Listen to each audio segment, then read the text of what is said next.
You know that moment when you're feeling completely heartbroken or just deeply exhausted by life, and instead of putting on something upbeat to cheer yourself up, you actively search for the most devastating, soul-crushing playlist you can find? Yeah, you aren't making things worse. You're actually trying to heal. If you're someone who treats a sad song like a warm blanket on a bad day, welcome. You're about to feel very seen. And today we're breaking down the psychology of listening to sad music when you're already sad. The thing society calls wallowing, but science calls something else entirely. Here's the thing. When you're upset, people love to tell you to just think positive or listen to happy music. But forcing a happy song when you're miserable actually creates cognitive dissonance. Your brain rejects it because it feels fake.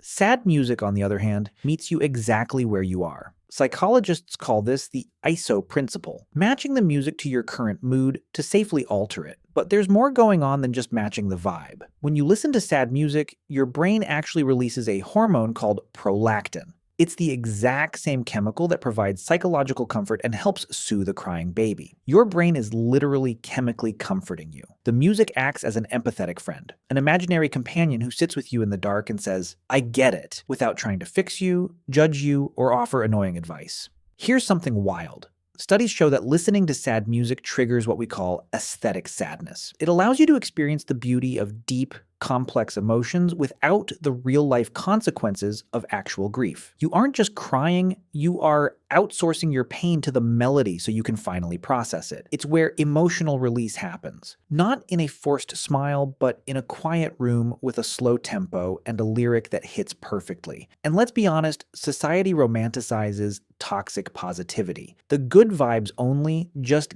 get over it culture.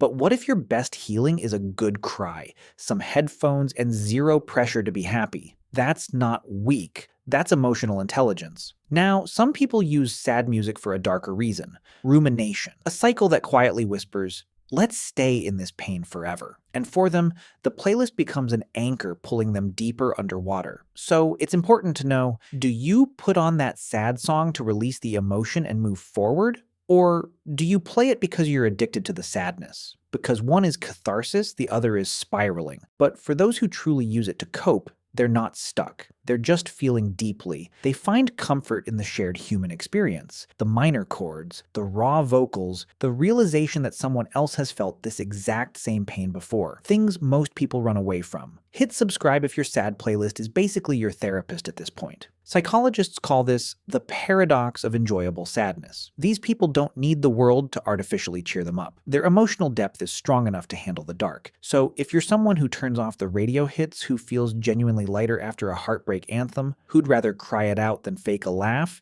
you're not broken. You're just wired for emotional authenticity over forced positivity. Tell me, what is your ultimate go-to sad song when you just need to feel it all? And if you want the psychology behind why you suddenly lose interest in a crush the exact second they like you back, the next video is going to hit you harder than this one. Click it, you'll understand why.